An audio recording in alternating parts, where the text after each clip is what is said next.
जैसा कि दोस्त आप देख रहे हो क्लास 6 के चैप्टर 3, मैं चैप्टर 3 की बात कर रहा हूँ। इस 3 में दिया हुआ है पृथ्वी की गतियाँ, यानी कि हम लोग पृथ्वी की गति के बारे में जानेंगे। तो पृथ्वी की गति दो प्रकार की होती है, और वो गति कौन होती है? एक घूर्णन, ठीक है, और दूसरी गति कौन है? परिक्रमण। इतना आप समझे। तो अब मैं आपको दिखाता हूँ घूर्णन और परिक्रमण क्या है। तो आप यहाँ पे पहले आप घूर्णन को देखें, ये घूर्णन। तो घूर्णन क्या है कि पृथ्वी का अपने अक्ष पर घूमना घूर्णन कहलाता है। अब आप अपने अक्ष को मैं चैप्टर 2 में बताया कि अक्ष क्या है, आगे भी मैं दिखाता हूँ। तो पृथ्वी अपने अक्ष पे घूमती है, उसे घूर्णन कहते हैं, ठीक है। और अब आप देखें परिक्रमण। परिक्रमण क्या है कि सूर्य के चारों ओर एक स्थिर कक्ष में पृथ्वी की गति को परिक्रमण कहते हैं। अब देखो परिक्रमण कैसे होगी।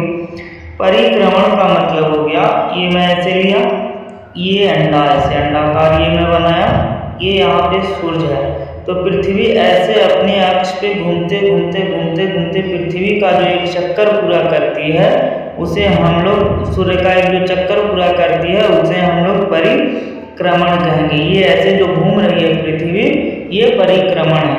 और एक ही दीर्घवृत्ताकार में घूम रही है वो अपने कक्ष पे। तो इतना आप देखें। अब आप जानोगे इसमें कक्षीय समतल ये क्या है। कक्षीय समतल कितना बना रहा है? 62.5 डिग्री का कोण। तो आगे मैं आपको दिखाता हूँ, ये सारी चीज़ को मैं दिखाऊंगा। अब आपको ये भी मैं हिस्ट्री में भी बताया था, ज्योग्राफी में भी मैं आपको बता रहा हूँ पहले चैप्टर में, कि पृथ्वी से सूर्य प्रकाश प्राप्त करती है। सूर्य से प्रकाश कौन प्राप्त करती है? ये देखो, सूर्य से प्रकाश कौन प्राप्त करती है? पृथ्वी, ठीक है। पृथ्वी का आकार आपको यहाँ पे दिया हुआ है, ये देखो, पृथ्वी का आकार गोले के समान है। ये गोले की जगह आपको भू आभा लिखनी पड़ेगी, भू आभा, ऐसे प्रश्न आते हैं। तो आप इतना देख लीजिए कि भू आभा, पृथ्वी का आकार कैसा है? भू आभा। आगे देखिए, एम की कह रहा है कि एक प्रदीप्त वृत्त की बात आ रही है, प्रदीप्त वृत्त। अब इस प्रदीप्त वृत्त से क्या मतलब है कि ग्लोब, तो आप देखे हैं कि ग्लोब कैसी है, ग्लोब एकदम सेम ऐसे बनी हुई है, 23.5 डिग्री पे ऐसे झुकी, 23.5 डिग्री पे ऐसे झुकी हुई है, सॉरी 23.5 डिग्री पे ऐसे झुकी हुई है यहाँ पे।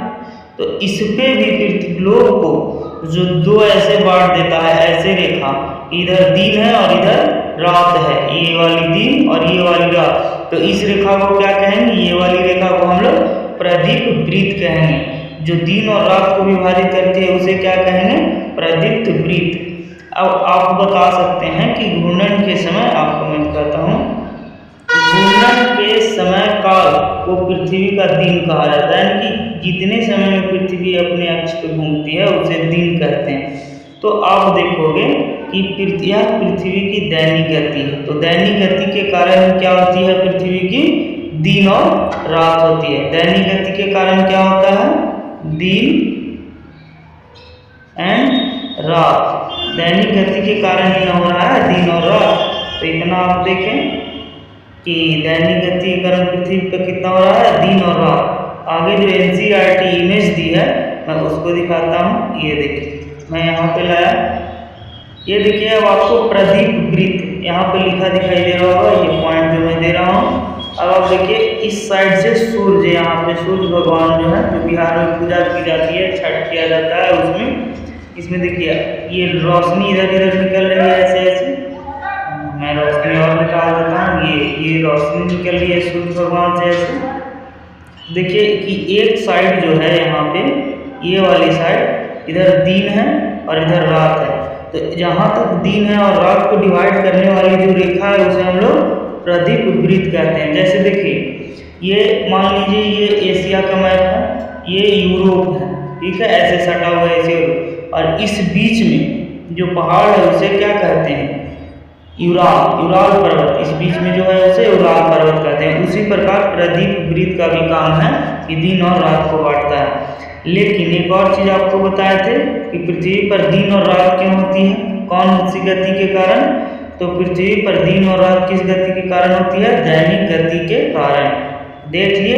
और दिन और रात के जो बांटते हैं उसे क्या कहते हैं, प्रदीप वृत्त उस लाइन को। अब आपको मैं कक्षीय समतल बताया था 66.5 डिग्री, ये देखिए यहाँ 66.5 डिग्री, ये 23 डिग्री पे झुकी हुई है, 23.5 डिग्री पे पृथ्वी हमारी, ये उत्तरी ध्रुव है, ये दक्षिणी ध्रुव है। आप देखेंगे कि ये पृथ्वी का ये है मकर रेखा, ये वाली रेखा मकर रेखा है, ठीक है। और ये जो ऐसे, सॉरी ये मैं उल्टा बता दिया, फोन पे उल्टा पकड़ा हूँ। ये देखिए ये मकर रेखा है, ये कर्क रेखा है, ठीक है, और ये विषुवत रेखा है। तो आप बताएं कि 23.5 डिग्री पे ये वाली रेखा झुकी हुई है, ठीक है। तो इसके और इसके बीच में कितने डिग्री का कोण बनेगा, कलर चेंज करूँगा तभी आप समझोगे। ये ग्रीन लिया, इस इतने के बीच में कितने डिग्री का कोण बनेगा, 90 डिग्री का, जिसमें से 23.5 डिग्री तो ये ऑटोमेटिक झुकी हुई है, ये वाली टोटल 90 डिग्री है लंबा, ये ऐसे, और इसमें 23.5 डिग्री झुकी हुई है। तो ये वाली जो कोण बचेगी, ये वाली, ये कितने होगी, तो 90 में से आप 23.5 माइनस कर दो, 23.5 डिग्री, तो कितने बचेंगे, 66.5 डिग्री। ये आपके कक्षीय समतल हो गए। अब आप आगे देखें, मन से एक सवाल कीजिए एनसीईआरटी के अनुसार कि अगर पृथ्वी नहीं घूमती, कलर चेंज करता हूँ, एनसीईआरटी के अनुसार आप सवाल कीजिए कि अगर पृथ्वी नहीं घूमती तो क्या होता, जीवन संभव हो पाता कि नहीं। तो ये कह रहा है नहीं, क्यों, एनसीईआरटी कह रहा है कि अगर पृथ्वी नहीं घूमती तो जीवन संभव नहीं हो पाता। आप सोच लिए। चलिए अब मैं आपको आगे बताता हूँ कि एनसीईआरटी क्या कहती है। तो देखिए एनसीईआरटी कहती है कि अगर पृथ्वी नहीं घूमती तो क्या होता कि सूर्य के तरफ वाले जो पृथ्वी का भाग है वो दिन का दिन ही रहते, और जो दूसरे भाग है वो अंधेरा रहता। तो हर समय एक जगह क्या होता कि अंधेरा और ठंड पड़ती, और हर समय क्या होता कि एक जगह गर्मी और दिन रहता। तो इस कारण से वहाँ पे जीवन संभव नहीं है, ठीक है। तो इसका उदाहरण मैं आगे से भी देता हूँ। देखिए ये वाला, ये आप मान लीजिए ये कि इधर से हर समय सूर्य इधर, हर समय जो सूर्य है यहाँ पे ये इधर ही है, ये पृथ्वी नहीं घूम रही है, पृथ्वी ये घूमती ही नहीं है, ठीक है। ये वाली पृथ्वी नहीं घूम रही है, तो क्या कर रहा है, सूर्य एक ही साइड रोशनी मान रहा है, इधर क्या है, अंधेरा, ये मैं आ लिख देता हूँ, इधर अंधेरा है, और क्या हो जाएगा, बहुत तेज ठंड पड़ेगी, इधर क्या होगा, दिन रहेगी हमेशा, इधर दिन रहेगी, और क्या होगा, गर्मी लगेगी। तो क्या ऐसा संभव है, इस पे जीवन संभव है, नहीं। जीवन के लिए ठंड और गर्मी, शीतोष्ण उष्ण शीत, ये सारी कटिबंध यानी कि सारी मौसम आपके पास आनी चाहिए, तभी जीवन संभव है। जैसे आप देख सकते हो कि ये जो गोलार्ध है, उत्तरी गोलार्ध और दक्षिणी गोलार्ध, ये दोनों पर कितना जीवन संभव है, कितने लोग रहते हैं, नहीं रहते हैं, क्योंकि ये दोनों पर वही होता है, 6 महीना ठंडा और 6 मंथ ठंडे और 6 मंथ वो क्या बोलते हैं, गर्मी। तो अब आगे चलिए, अब आपको हम 2 गति बताए थे, एक था परिक्रमण और एक गति तो मैं आपको परिक्रमण बताया था कि पृथ्वी क्या करती है, पृथ्वी जो ऐसे ऐसे घूमती है वो क्या होता है, परिक्रमण, और कक्ष पे जो घूमती है उसे क्या कहते हैं, घूर्णन।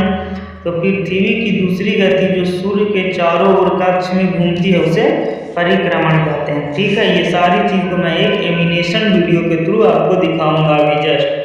ये क्या हो गई, परिक्रमण।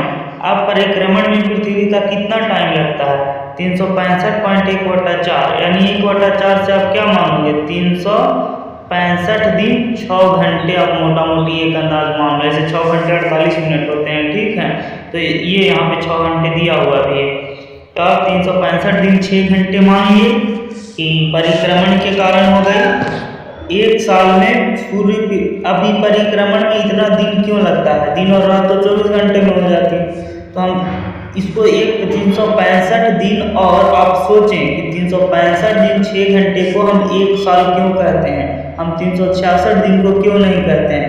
तो यहाँ पे आप ये देखोगे कि जो हमारी पृथ्वी है, मैं फिर एक छोटा सा ये सूर्य बना दिया, और मैं अब यहाँ पे एक अंडाकार ये बना देता हूँ, ये दीर्घवृत्ताकार जो होती है पथ, और फिर मैं इसे लेता हूँ और एक छोटा सा मोटू सा ये बना दिया। और देखिए मानिएगा कि ये घूम रही ये जो घूमेगी ऐसे ऐसे, ये पूरे घूमने में सूर्य का पूरा एक चक्कर लगाने में पृथ्वी को 365 दिन 6 घंटे लगते हैं और इसी को 1 साल कहते हैं। और फिर से यहाँ आके फिर ऐसे ऐसे घूमती रहती है। तो अगर इस लाइन से नहीं समझे तो मैं और एक प्रयास करता हूँ समझाने का। ये देखिए, ये मैं एक सूर्य बना लिया, ठीक है। अब मैं आपको फिर दीर्घवृत्ताकार पथ बनाता हूँ, इसी पथ पे घूमती है। अब मैं फिर ये देखिए, ये जो ऐसे ऐसे घूमती रहती है यहाँ पे, देखिए ऐसे ऐसे, ये जो वृत्त है, ये जो पृथ्वी है वो घूमती रहेगी। इस पृथ्वी को ले लीजिए, ऐसे ऐसे घूमती रहेगी। तो इसे क्या कहेंगे, एक बार जब पृथ्वी सूर्य को घूम लेगी तो उसे 365 दिन 6 घंटे टाइम लगते हैं। अब आगे देखिए, हाँ आप इसमें एक और चीज़ देख सकते हैं कि प्राचीन भारत तो बहुत प्राचीन है, ये तो आप भी जानते हैं। और प्राचीन भारत में भी अनेक विद्वान रहे, उनमें से एक विद्वान का नाम दिया हुआ है आर्यभट्ट। अब इसका नाम आर्यभट्ट क्यों दिया हुआ है, क्योंकि आर्यभट्ट जो थे खगोल शास्त्री थे, और खगोल शास्त्री थे तो कुछ ना कुछ पृथ्वी के बारे में बताए होंगे। तो पृथ्वी के बारे में उन्होंने बताया कि पृथ्वी गोल है और अपने अक्ष पर घूर्णन करती है, यानी कि घूमती है। इतना आप जाने। अब मैं आपको इधर दिखाता हूँ। अभी परिक्रमण का कारण बस ये देखें कि घूमने से सिर्फ साल ही नहीं होता है, परिक्रमण से सिर्फ 1 साल ही नहीं होता है। परिक्रमण से आपके पास ठंडी, गर्मी और बरसात ऋतु, बसंत ऋतु, जितनी भी ऋतुओं का परिवर्तन होता है आपके साथ, वो सब परिक्रमण के कारण, इसके कारण ही ये ऋतु परिवर्तन होती है। तो आगे देखें, इसमें ये मैं ले लिया। अब आप देखिए, अब आप बार बार आपको मैं ट्रिक बताता हूँ, आप बार बार कंफ्यूज हो जाते होंगे 22 दिसंबर, 21 जून, 21 जून, 21 मार्च और 23 सितंबर में कि कब कहाँ क्या है। नहीं, इसमें आप कंफ्यूज होते होंगे। तो आप देखिए, पृथ्वी कैसे घूमती है, पश्चिम से पूरब की ओर। आप जानते हो पृथ्वी कैसे घूमती है, पश्चिम से पूरब की ओर, इसमें दिया हुआ भी है। आप देखिए, आप जनवरी से शुरू करें, आप देख लें कि पृथ्वी जब भी घूमती है तो पश्चिम से पूरब की ओर। आपको मेन 2 ऋतु का ध्यान रखें, गर्मी और क्या रखें, ठंड, शरद और गर्मी। तो आप जनवरी से शुरू करें, जनवरी, फरवरी, मार्च, अप्रैल, मई, जून, जुलाई। जनवरी, फरवरी, मार्च, अप्रैल, मई, जून। आप जून में देखें 21 जून, और तारीख आपको 21 और 22 में याद रखना है, दूसरा कुछ नहीं, सिर्फ 21 और 22, और जून और दिसंबर आपको याद नहीं रखना है। और शुरू से चलना है कि 21 जून को क्या हुआ था। तो 21 जून में आप देख रहे हैं कि सूर्य की जो किरणें पड़ रही है वो दक्षिणी गोलार्ध में पड़ रही है या उत्तरी गोलार्ध में। तो आप देख रहे हो कि यहाँ पे देखो, मैं आपको दिखाता हूँ, ये ऊपर वाला का नाम क्या दिया है, उत्तरी गोलार्ध। तो ये उत्तरी गोलार्ध से यहाँ पे कर दिया है। तो सूर्य की किरणें कहाँ पड़ रही है, आप देख रहे हो, ये उत्तरी गोलार्ध में पड़ रही है 21 जून को। तो उत्तरी गोलार्ध में क्या हो जाएगी, उत्तरी गोलार्ध में गर्मी रहेगी, ये निश्चित है, और दक्षिणी गोलार्ध में क्या रहेगी, ठंडी रहेगी। तो आप बस 6 जोड़ें और 21 याद रखें, मात्र आपको 21 रखना है। जो पहले आएंगे वो 21 होंगे, जो बाद में आएंगे वो 22 दिसंबर होंगे, 22 होंगे। अब उसके बाद आपको ये दोनों को ये कर देना है, भूल जाना है, फॉरगेट कर देना है। उसके बाद आप डायरेक्ट कहाँ पहुँचे, दिसंबर में। आप फिर 6 महीने गिने, जून से जुलाई, अगस्त, सितंबर, अक्टूबर, नवंबर, दिसंबर। तो 22 दिसंबर को ठीक क्या होगा, इसका उल्टा होगा। क्या होगा उल्टा में, कि दक्षिणी गोलार्ध में आप देखेंगे कि ग्रीष्म होगा। ये उत्तरी गोलार्ध इधर देखिए ठंडे में है, और रोशनी कहाँ आ रही है, दक्षिणी गोलार्ध। ये दक्षिणी गोलार्ध नीचे है, तो दक्षिणी गोलार्ध में क्या हो जाएगा, आप देख रहे हैं कि दक्षिणी गोलार्ध में गर्मी हो जाएगी और उत्तरी गोलार्ध में ठंडी। तो आप कोई भी दिशा को अगर देखते होंगे, इतना आप देखिए, ठंडी और गर्मी। अब फिर आप देखेंगे याद कैसे रखेंगे, पहले जून लाना है कि दिसंबर लाना है। तो आप जब भी दिशा को देखते होंगे तो सबसे पहले आपके मन में उत्तर दिशा की चर्चा आती होगी, ठीक है। तो उत्तर दिशा की चर्चा करने के लिए आपको उत्तर से जून को याद रखना है, और पहले कौन आती है, जून, बाद में कौन आती है, बाद में कौन दिशा आप बताते हो, दक्षिण। जैसे आप सोचो ना, आपसे कोई भी दिशा पूछता है तो आप क्या बोलते हो कि ये उत्तर है, ये दक्षिण है, ये पूरब है और ये पश्चिम है। तो इसी टाइप में उत्तर से आपको जून को याद रखना, और ये 21 जून। अब आप ये भूल जाओगे कि 21 जून में उत्तर दिशा में शीत थी, दक्षिण दिशा में शीत थी, तो आप उत्तर दिशा में 21 जून को आप सीधा मान लेना कि उत्तर दिशा में क्या थी, गर्मी थी। और 22 दिसंबर को दक्षिण ध्रुव पर यानी कि दक्षिणी ध्रुव में क्या थी, दक्षिणी ध्रुव में गर्मी थी 22 दिसंबर को। इतना आप समझे। अब आप समझ रहे होंगे ये सूर्य ये क्या दिया हुआ है 21 मार्च और 23 सितंबर। अब बीच में आप देखोगे ये जो उत्तरी ध्रुव में आप देख रहे हो और दक्षिणी ध्रुव, इसमें कहीं दिखा रहा है कुछ क्या, नहीं, इसमें दोनों में रोशनी जा रही है, उत्तरी ध्रुव और दक्षिणी ध्रुव दोनों में। तो क्या होता है कि हल्की हल्की ठंडी आती है, आप देख रहे हैं। तो मार्च में क्या है, बसंत ऋतु आ जाती है, और ये दोनों जो है कहाँ रोशनी पड़ रही है, सीधा विषुवत रेखा पे। अब आप विषुवत रेखा को देखोगे तो विषुवत रेखा मैं यहाँ पे दिखाता हूँ फिर से।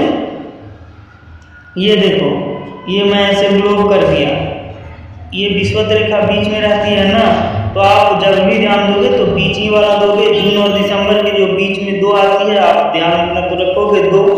ये दोनों में कैसे रखेंगे, कौन मार्च है और कौन सितंबर है। तो जो मार्च है वो ऊपर रहेगी ऐसे, और इधर क्या होती है सितंबर। मार्च में आप जोड़ दो ना, अप्रैल मई जून जुलाई अगस्त सितंबर, इसमें भी 6 महीने जोड़ो मार्च में। तो आपको ऐसे याद रखना है कि 21 मार्च को क्या होगा, शरद ऋतु कहाँ रहेगी, दक्षिणी ध्रुव पर। उत्तरी ध्रुव पर क्या रहेगी, वसंत ऋतु रहेगी, यानी कि बहुत अच्छे मौसम बसंत ऋतु आते हैं। इतना आप समझे। अब आप देखोगे कि ये दोनों में विषुवत रेखा पे सूर्य की किरणें सीधी पड़ती है, समझे। अब आगे चलता हूँ।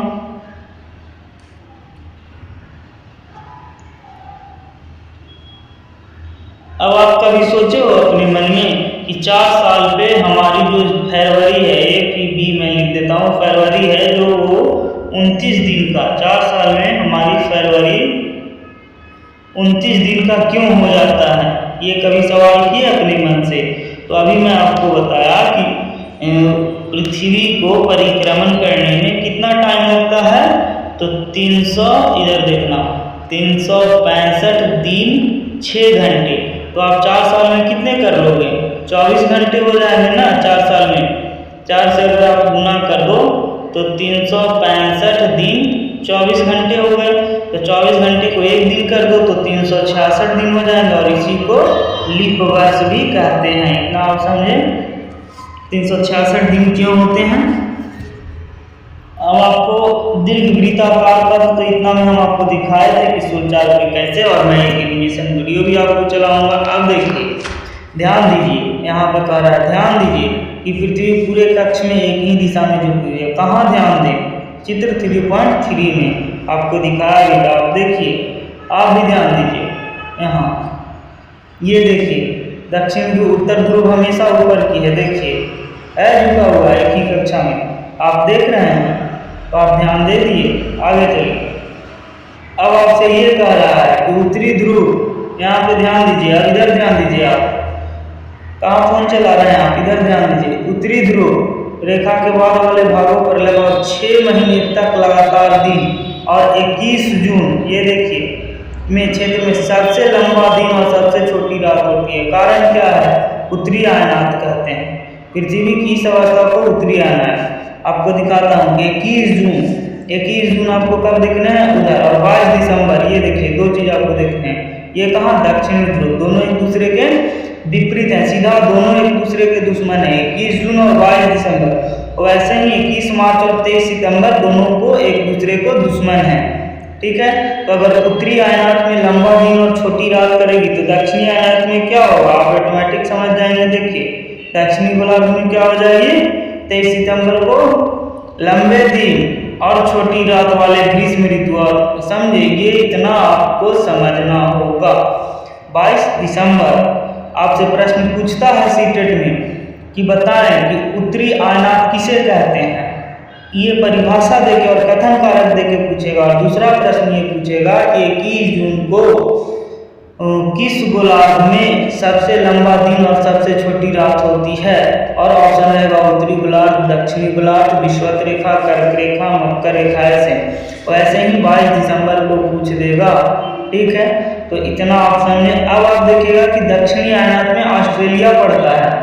अभी एनिमेशन से आपको सब पता चलेगी।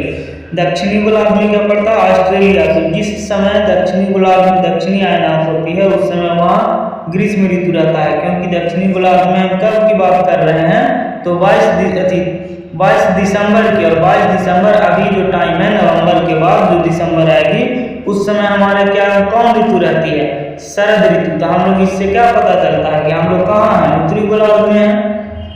आप देख रहे हैं जब 22 दिसंबर को हमारे यहाँ क्या है? ठंड है। तो हम लोग उत्तरी गोलार्ध में और दक्षिणी गोलार्ध में क्या है? 22 दिसंबर को ग्रीष्म ऋतु है। तो ऑस्ट्रेलिया है दक्षिणी गोलार्ध में, यानी हम लोग बहुत ऊपर हैं। ठीक है, तो आप देख लीजिए कि ग्रीष्म ऋतु कहाँ मनाई जाती है?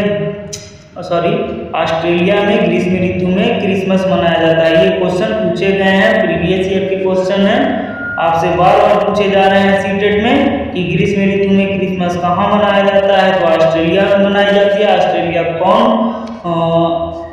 गोलार्ध में पड़ती है? तो दक्षिणी गोलार्ध में। और आपसे ये भी प्रश्न पूछे जा सकते हैं कि क्या कारण है? कथन कारक में देगा कि ऑस्ट्रेलिया में ग्रीष्म ऋतु में क्रिसमस मनाए जाते हैं। ऐसे कारण देगा ऑस्ट्रेलिया में ग्रीष्म ऋतु में क्रिसमस मनाए जाते हैं। और कथन में दे देगा क्योंकि पृथ्वी की इस अवस्था को दक्षिण अयनात कहते हैं। समझे? ऐसे करके आपसे प्रश्न पूछेगा। अब आप आगे चलें। इसमें आप देखिए 21 मार्च और 23 सितंबर हम तो आपको बताए थे कहाँ? विषुवत वृत्त पर कैसी सीधी किरण पड़ती है। आप देखिए 21 मार्च, ये मैं थोड़ा लापरवाही से पढ़ा रहा हूँ। 21 मार्च और 23 सितंबर ये कैसी विषुवत वृत्त पर क्या होती है? सीधी पड़ती है। अब सीधी कैसे पड़ेगी? तो ये देखिए, ये मैं वृत्त लिया, अब मैं यहाँ पे ये विषुवत वृत्त बना दिया। अब देखिए किधर चर्चा की गई थी? 21 मार्च इधर थी और 23 सितंबर इधर थी। अब देखिए इधर से हम सूर्य के फोकस मार देते हैं। ये देखिए ऐसे हो गया। अब इसमें हम पेन भर देंगे। देखिए सूर्य कैसा होता है? सूर्य का रंग लाल होता है। ठीक है, अब देखिए हम इसमें सूर्य भर दिए। ये टोटल क्या है? सूर्य। और इससे रोशनी निकल रही है। देखिए दिखाते हैं आपको रोशनी। ये रोशनी निकल रही है। देखिए सूर्य से कैसे क्या हो रहा है? रोशनी निकलेगी। देखिए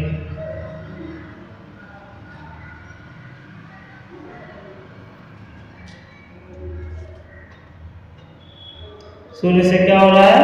अब रोशनी निकलेगी। ये ऐसे ये रोशनी निकल रही है। अगर आपको इधर से टेढ़ा लग रहा है तो मैं ऊपर बना देता हूँ, लेकिन ये सारे झड़ जाएंगे। तो ठीक है, मैं ऊपर बना के दिखाता हूँ आपको। यहाँ पे मैं पेन का थोड़ा सा ये मोटा किया, इतना मैं कर दिया। अब आप देखिए मैं पूरा कर देता हूँ कट। अब मैं फिर से यहाँ पेन लिया, ये पेन लिया हूँ मैं। अब देखिए मैं एक वृत्त बनाता हूँ। ठीक है, इस वृत्त पे मैं ये विषुवत वृत्त 0 डिग्री की होती है, आपको पता है। अब इधर आप मानना 21 मार्च और इधर मानना 23 सितंबर। अब मैं एक छोटा सा और बनाता हूँ, ये वाली छोटू, और इधर भी मैं एक बनाता हूँ, ये वाली छोटू। नहीं, ये छोटू थोड़ी ज़्यादा, ये वाली छोटू। अब मैं इस पेन को से सहारे मैं इतना बड़ा कर दिया। इसमें आप देखिए ये सूर्य है मान लीजिए, और यहाँ ये सूर्य है। ठीक है, तो ये दोनों पे क्या होगी? लाइन क्या होगी? ये मैं एरो मार के ये ऐसे ऐसे करते रहा हूँ ना, ये क्या होगा? ये विषुवत वृत्त पे तो ऐसे सीधा ही एकदम सीधा प्रकाश पड़ रही है, नीचे से भी ऐसे सीधा प्रकाश पड़ेगी। आप देख रहे हैं ये चीज़। आप देखिए इधर से कैसी प्रकाश पड़ेगी? सीधी पड़ेगी दोनों साइड से। तो यहाँ पे मैं आपको कितना बताया था? यहाँ पे मैं आपको क्या बताया था? 21 मार्च और इधर 23 मार्च। तो आप इतना समझे। अब मैं आपको आगे ले चलता हूँ। आगे में आपको प्रश्न है, मैं आपको सारे प्रश्न पेपर करवा दिया। आप प्रश्न देखिए, इससे आते हैं प्रश्न एनसीईआरटी के, आप इसमें देख सकते हैं। पृथ्वी के अक्ष का झुकाव कोण क्या है? अक्ष का क्या है झुकाव कोण, आप बताइए। घूर्णन एवं पर ये आपका होमवर्क है, इसे आपको बताना पड़ेगा। घूर्णन एवं परिक्रमण को परिभाषित कीजिए। ये अपने अक्ष पर घूमती है और ये चारों ओर सूर्य के घूमती है, ठीक है। लीप वर्ष क्या है? एक दिन का बढ़ जाना, फरवरी हो जाएगी 29 दिन की। उत्तर एवं दक्षिण आयनातों में अंतर बताइए। आप क्या बताएंगे उत्तर आयनात में और दक्षिण आयनात में, बताइए, दोनों में अंतर आपको बताना होगा। ये 2 क्वेश्चन आपको रहेंगे होमवर्क। और विषुव क्या है? विषुव प्रदीप वृत्त आप देख ही रहे हैं, विषुव देख ही लिए। अब आप देखिए कि दक्षिणी गोलार्ध में उत्तरी गोलार्ध की अपेक्षा उत्तर एवं दक्षिण का आयनात अलग अलग समय में होता है, क्यों? आप बताएं। क्योंकि ये जो बढ़ जाती है ना 6 घंटे। ध्रुवों पर लगभग 6 महीने दिन एवं 6 महीने रात क्यों होती है? क्योंकि घूमने में भी तो पृथ्वी को टाइम लगेगा ना, तो एक साइड उत्तर दक्षिण आप देखिए क्यों। अब आप इसमें आ जाओ, इसमें अब आप बताओ आंसर। पृथ्वी सूर्य के चारों ओर की गति को क्या कहते हैं? पृथ्वी की सूर्य के चारों ओर परिक्रमण, सूर्य की सीधी रेखा विषुवत पर कब पड़ेगी, आप बताओ। 21 जून 22 दिसंबर नहीं, ये इसका विपरीत है। और ये दोनों विपरीत में क्या करता है? ठंडा गर्मी करता है। और ये क्या करता है? सीधा लाता है, एकदम बढ़िया मौसम। गर्मी में क्रिसमस का पर्व कहाँ मनाया जाता है? देखिए पूछ लिया, ऑस्ट्रेलिया में। ऋतुओं में परिवर्तन किस गति के कारण होता है? देखिए परिक्रमण में। अब आप आगे देखिए, ये जो क्वेश्चन, एक लीप वर्ष में कितने दिन होते हैं? 65 66 दिन, 366 दिन, ये हो गए। पृथ्वी की प्रतिदिन की गति को क्या कहेंगे? इसको आप क्या कह सकते हैं? दैनिक लिख सकते हैं, इसे आप दैनिक गति, घूर्णन गति, ये दोनों कह सकते हैं, ठीक है। अब आगे देखिए, इसमें आप देखिए तीसरा देखिए, पृथ्वी सूर्य के चारों ओर क्या करता है? दीर्घ वृत्तापथ पर कैसे घूमता है? दीर्घ वृत्तापथ रहता है, दीर्घ वृत्त पथ रहता है, ऐसे अंडा के आकार का जैसा, इसी पे न घूमता है। 21 जून को सूर्य की किरणें, अब 21 जून को सूर्य की किरणें सीधी कहाँ पड़ेगी? उत्तरी गोलार्ध पर पड़ेगी। ऋतु में दिन छोटे होते हैं, अब आप बताएं। शरद ऋतु में दिन छोटे होते हैं, तो इतना आप समझे। 21 जून को सूर्य की किरणें कहाँ पड़ेगी? 21 जून है तो उत्तरी गोलार्ध हो गए। तो थैंक यू। अब मैं आपको एनिमेशन वीडियो दिखाता हूँ। तो इसमें आप देखें, पृथ्वी की गति को समझें। तो यहाँ पे आप देखिए, घूर्णन और परिक्रमण। घूर्णन में पृथ्वी अपनी धुरी पर 24 घंटे में एक चक्कर पूरा करती है, जिससे दिन और रात। परिक्रमण में पृथ्वी सूर्य के चारों एक अंडाकार कक्षा में 25 दिन में घूमती है, जिससे ऋतुओं का परिवर्तन करती है। घूर्णन और परिक्रमण। घूर्णन में पृथ्वी अपनी धुरी पर 24 घंटे में एक चक्कर पूरा करती है, जिससे दिन और रात। परिक्रमण में पृथ्वी सूर्य के चारों एक अंडाकार कक्षा में 25 दिन में घूमती है, जिससे ऋतुओं का परिवर्तन। पृथ्वी 2 प्रकार की